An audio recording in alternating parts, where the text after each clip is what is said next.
pagi sampai di Wahana. Nih ada beberapa motor yang bisa dilihat sendiri.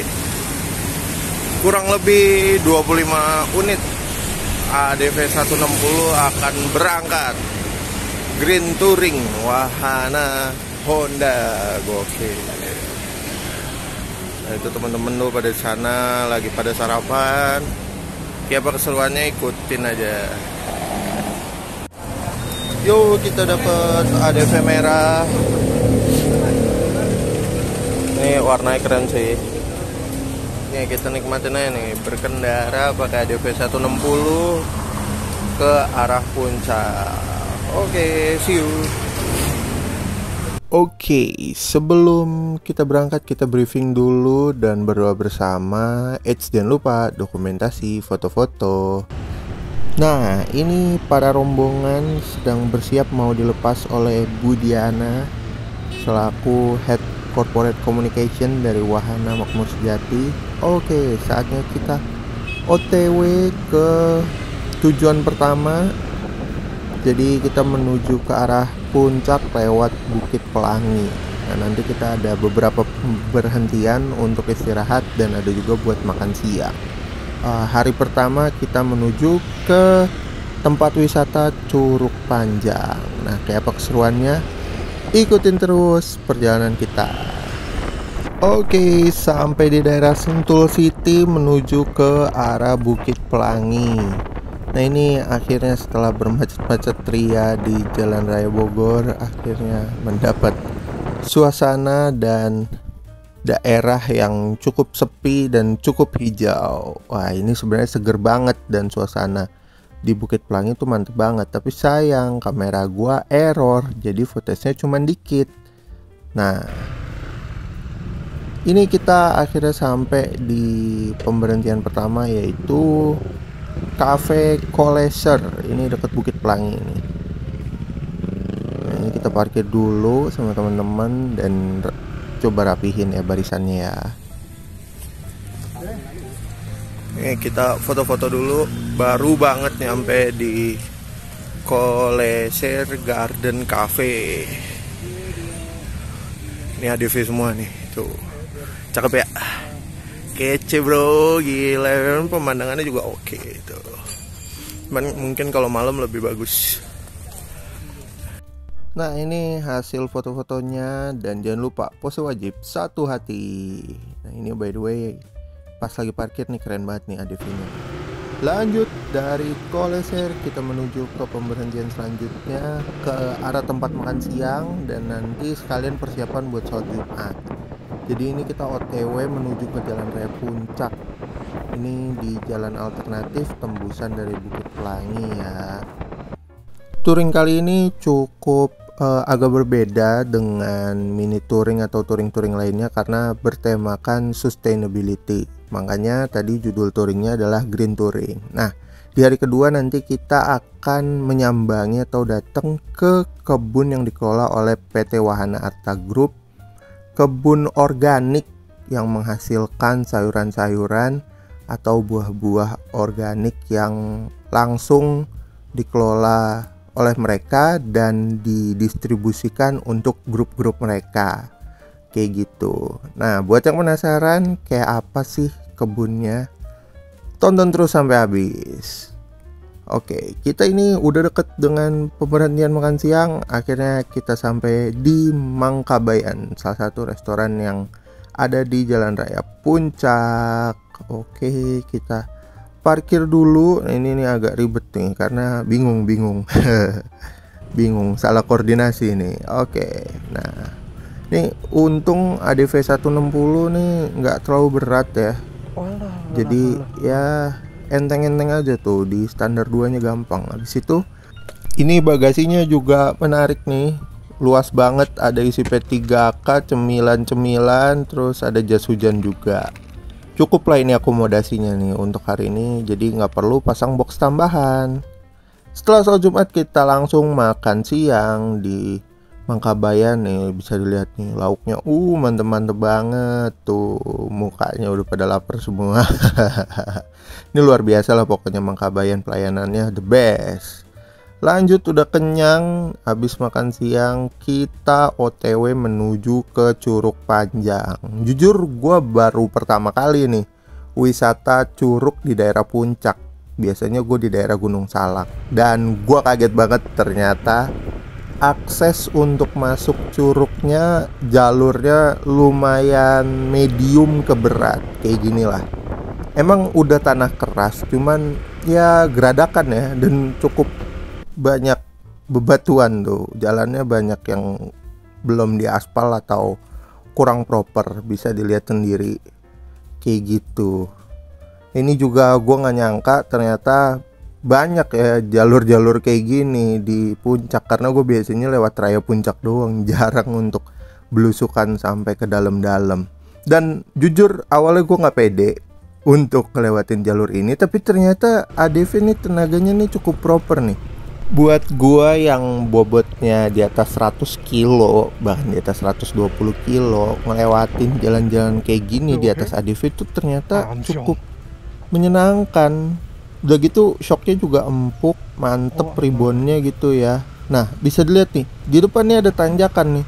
Tapi pas gua ambil ancang-ancangnya pas, wah no effort bro, tarikannya bisa ngebantu gua. Tapi ini ya gua agak cepetin dikit sih kalau yang di video gitu ya, biar durasi panjang.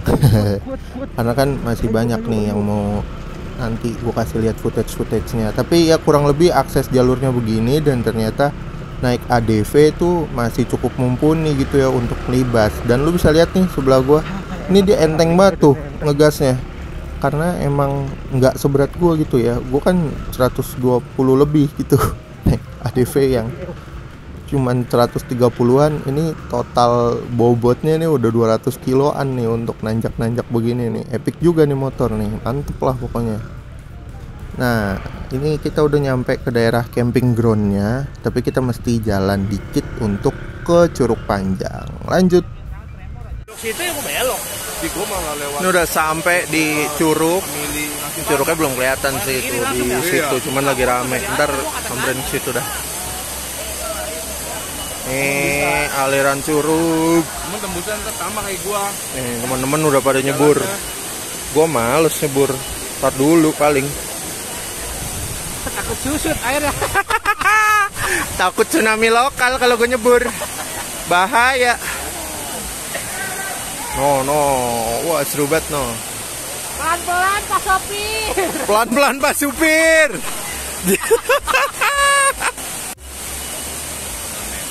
Pelan-pelan Pak Supir.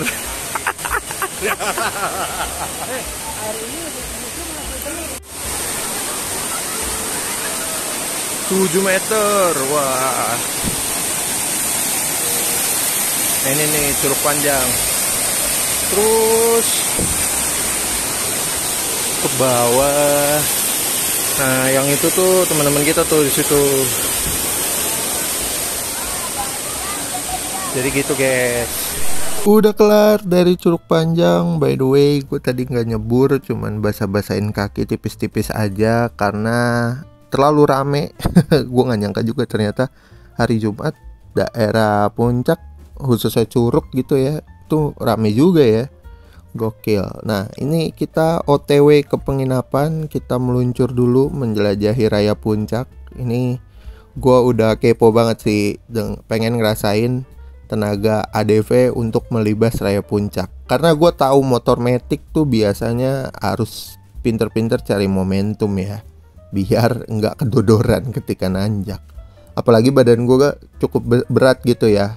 Berat gue 120 lebih, dan untuk ngelibas-libas puncak nih biasanya kalau naik Matic agak-agak tricky gitu.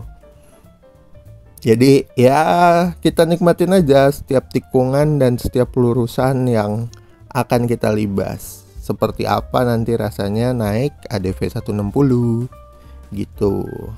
Nah ini udah nggak jauh nih, sebelah kanan kita ada masjid paling legendaris, bukan legendaris ya, paling ikonik, Masjid At-Taun. Assalamualaikum. Kita lanjut dulu ya, soalnya tadi sholat Jumatnya udah di bawah dan ini belum masuk waktu asar. Jadi kita langsung gaspol OTW ke villa di daerah Cipanas. Kayak gitu guys. Nah ini by the way gue kaget juga nih. Ini ada mobil listrik REV gitu ya. Berani juga dia ngelibas puncak. Luar biasa nih. Semoga terbukti ya efisiensi dan nggak kehabisan baterai pas udah nyampe atas gitu. Nah ini kita udah keputus dengan rombongan depan dan gue mencoba mengejar karena ini mayoritas tanjakan. Jadi ya agak capek ya gue maintain gasnya. Tuh bisa dilihat tuh, itu teman kita di depan. Enak banget tuh nyalip gue terus meliuk-liuk. Aduh, ini emang gue harus nurunin berat badan sih. Kalau bisa sih ya di bawah 100 kali ya, biar bisa kayak dia tuh. Tuh gila, gue ditinggalin guys. Asli gue ditinggalin sama temen gue gara-gara dia enak banget ngegas. Iya ini udah nyampe Warpat. Nah berarti bentar lagi turunan. Oke, saatnya kita gaspol. Kita kejar rombongan supaya bisa balik ke iring-iringan atau konvoy bareng teman-teman lagi. Ya, ternyata kita ditungguin guys. Tapi lumayan jauh sih jaraknya. Ini udah deket mau ke Cipanas. Dan ini ada beberapa rombongan juga ternyata yang sempat kepisah dan ketemu lagi di deket Cipanas ini. Nah ini kita nanti ketemu tikungan pertama ke arah Cipanas sebelum pasar Cipanas kalau nggak salah. Itu jalur menuju ke penginapan kita. Nah ini dia nih di sini nih. Nanti kita tinggal belok kiri, abis itu ikutin RC aja dah. Gue kagak tahu jalan kalau udah belusukan di luar dari jalan raya puncak ya. Nih kan kita belok pertigaan ya, pertigaan Cipanas ini ternyata guys. Udah deh, tinggal ngikutin RC menuju ke villa kita yaitu Puncak Kana. Nah ternyata ini jalan ke villanya nih agak masuk ya, agak masuk ke pemukiman penduduk yang agak dalam. Dan bisa dilihat untuk ininya jalannya nggak terlalu lebar ya, muat 2 mobil lah. Tapi it's okay, it's good. Udah cukup proper aksesnya, nggak terlalu ribet. Tapi ya naik turun tipikal jalur puncak. Nah ini dia nih villa kita nih. Set, gede banget ya gerbangnya ya. Villa Puncak Kana. Din, bukain bang, tolong. Nah oke, harusnya kita yang pertama sih. Loh, tapi kok kayaknya itu udah ada mobil logistik. Ya bener aja, ternyata udah ada rombongan lain nih yang duluan nih, yang sempat kepisah nih sama kita. Gokil, pada cepet-cepet banget nih nyampe nya. Aduh, ya wis lah, parkir dulu. Kita cari spot dulu yang enak, agak legaan. Nah, kita parkir dekat mobil logistik. Oke, alhamdulillah ya udah nyampe di villa. Nah, di sini udah gue mau rebahan, gue mau istirahat. Oh iya, by the way, gue dari tadi tuh ngecas handphone di dashboardnya DV160. Jadi untuk dashboardnya ini punya colokan USB dan cukup oke, meskipun belum fast charging tapi bisa normal charging lah. Jadi sepanjang jalan nih gue ngecas handphone gue nih. Tuh, handphone gue Poco X3 Pro by the way. Nah alhamdulillah udah penuh. Gokil, praktis banget ya, mantap. Lanjut, malam-malam kita bakar-bakaran, barbekyuan, makan sate-satean. Pokoknya malam ini nuansanya adalah perdagingan. Nah ini udah pada ngantri nih, udah pada nggak sabar. Tuh lihat tuh, abangnya banyak banget tuh ngipasin sate. Gokil ya, mantap. Pokoknya perjamuan malam inilah kita nikmati makan malam ini. Nih gua buktikan, gua ngambil sop iga, rawon, terus ada sate ayam sama sate kambing. Mantep, tidur nyenyak lah gue pokoknya malam ini. Sudah pagi, semalam gue nggak banyak rekam, jadi gue hanya menikmati acara yang disuguhkan. Jadi ya udah, ini udah hari kedua. Sarapan nasi goreng dengan view di sana tapi berkabut. Ini muka gue masih muka bantal banget. Ini kalau aslinya nggak terlalu berkabut nih, cuman di kamera ya gitu ya. Terus ramai banget, asli ramai banget. Yuk makan dulu yuk, makan. Abis itu nanti kita lanjut kegiatan, ikut jadwal. Oke, pagi-pagi udah prepare menuju ke tujuan. Kita mau ke greenhouse untuk ngeliat kebun sayuran yang dikelola PT Wahana. Nih masih pada prepare. Oke, nanti diupdate lagi pas sudah nyampe di sana. Sudah pada rapi dan sudah siap, tinggal menuju ke kebun yang dikelola oleh PT Wahana. Ini Arsy udah ngasih aba-aba, saatnya kita OTW. Lanjut menuju ke kebun. Sebenarnya jaraknya nggak terlalu jauh, kurang lebih 15-25 menit lah. Jadi ya memang sengaja dipilihnya juga nggak terlalu jauh dari penginapan ya, biar nggak makan waktu. Nah ini nanti videonya bakal gue cepetin aja karena memang di perjalanannya nggak ada yang seru. By the way, selain nanti kita keliling kebun, kita juga akan belajar memanen beberapa sayuran di sana. Terus kita juga akan belajar mengenai pupuk organik, bagaimana cara membuatnya. Jadi bahan-bahan apa aja, terus seperti apa proses pembuatannya, dan bagaimana cara mengaplikasikannya ke tanaman kayak gitu. Ini langsung aja kali ya, gua percepat pas udah nyampe di kebun yang dikelola oleh Wahana. Oh iya, by the way, letaknya nggak terlalu jauh dari ini ya. Ini Pasar Cipanas nih kalau nggak salah. Iya, pokoknya udah nggak terlalu jauh nih dari sini. Langsung aja ya, kita lompat ketika kita sampai di kebun yang dikelola Wahana Arta Group. Nah, ini nih kita tinggal belok memasuki areanya. Gua agak kaget ya, ternyata areanya ini ala-ala komplek gitu depannya. Tapi pas masuk ternyata ada kurang lebih 1000 meter persegi untuk lahan kebun yang dikelola oleh PT Wahana Arta Group untuk kebun sayurnya. Nah itu bisa dilihat di sebelah kanan tuh ijo-ijo banget. Nah ini kita cari parkir dulu. Hap. Aduh, kebingungan nyari parkir. Ya akhirnya di ujung juga kita parkirnya. Ya udah.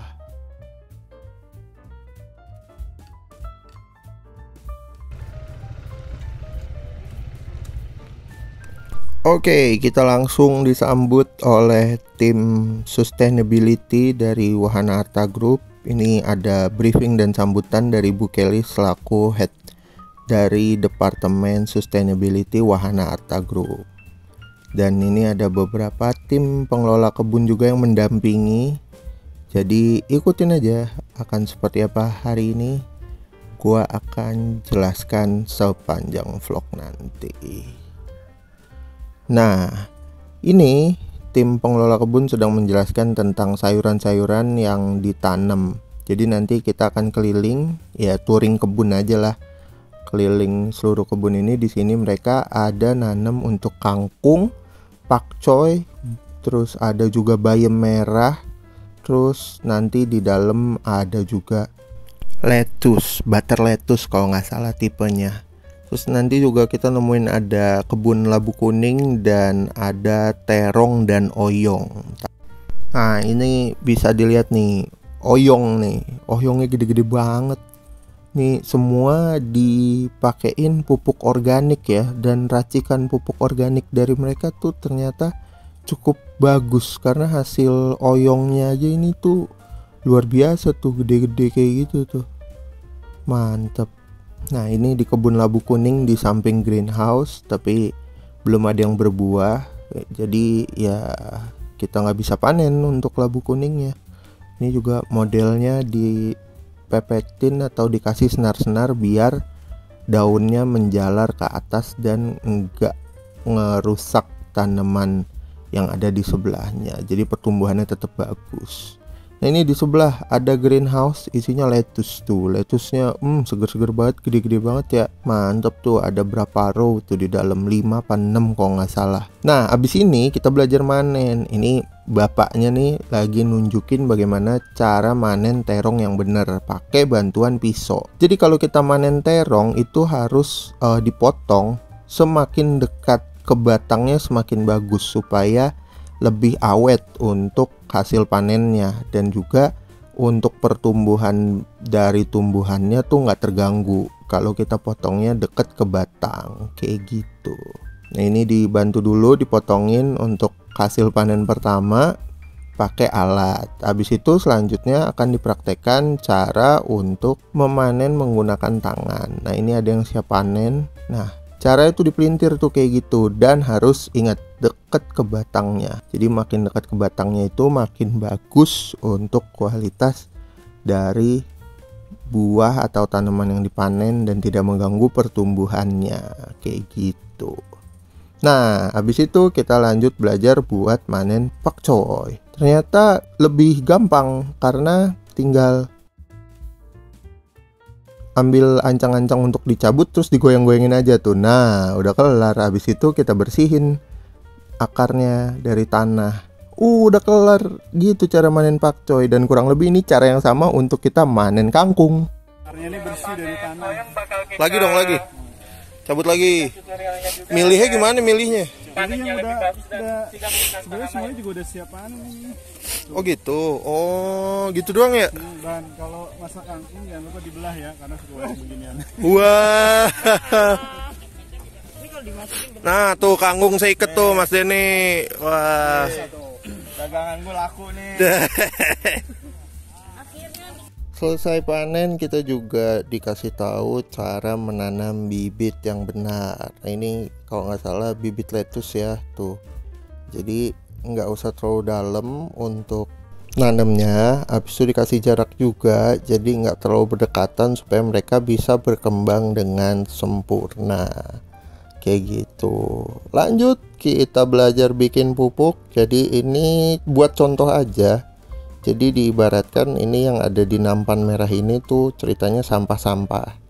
Jadi sampah-sampah organik, entah bekas buah-buahan, entah bekas kulit buah atau daun-daunan kering gitu ya. Nah ini biasanya akan dicampur bersamaan dengan tambahan lainnya seperti ada jahe, terus ada gula merah untuk karbohidrat, terus ada juga ini kalau nggak salah kunyit nih kalau nggak salah ya. Nah habis itu nanti setelah digabung dikasih juga semacam activator tuh yang di botol kuning. Nah nanti setelah itu disaring tuh, disaring ke teko putih ini. Nah habis itu setelah kayak gini harus didiemin dulu paling nggak 1 kali 24 jam seperti yang udah dituang ke drigen warna kuning. Setelah itu baru pupuknya dituang ke alat penyemprot. Nah nanti itu dicampur lagi tapi sama air, cuman gue lupa deh rasionya berapa kali berapa. Nah habis ini kita mau lihat bapaknya melakukan proses pemupukan. Nah ini nih kayak gini caranya. Jadi disiram kayak gitu pakai alat penyemprotnya. Udah terus sampai semuanya tersebar merata dan kebagian. Tapi jangan kebanyakan juga nggak ya. ada dong, sayur kol nggak ada dong. Pupuknya aja. Makanya dipakai alat semprotan yang kayak gini. Gitu. Nah ini beberapa ada dokumentasi ketika kita lagi belajar, dan ini adalah hasil panen kita bersama. Gokil, banyak banget ya. Oke, terima kasih untuk tim Wahana Arta Group atas undangannya dan green touringnya. Langsung selesai itu kita menuju ke Jakarta, tapi makan siang dulu di daerah Cisarua. Nah ini kita berpacu melawan buka tutup ya. Jadi jangan sampai nanti kita kejebak buka tutup. Paling nggak kita udah nyampe deket-deket daerah Cisarua dulu deh buat makan siang kayak gitu.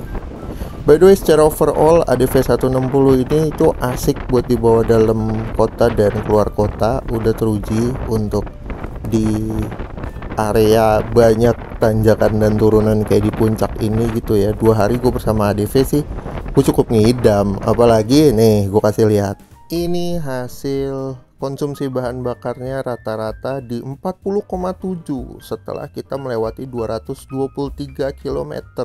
Menurut gue ini cukup irit mengingat bobot gue yang di atas rata-rata ya. Tapi gue lupa compare sih sama teman-teman yang lebih ringan. Nah menurut kalian gimana? Termasuk irit atau enggak? Taruh di kolom komentar. By the way, terima kasih Wahana Arta Group untuk ajakan green touringnya. Sampai jumpa di lain kesempatan.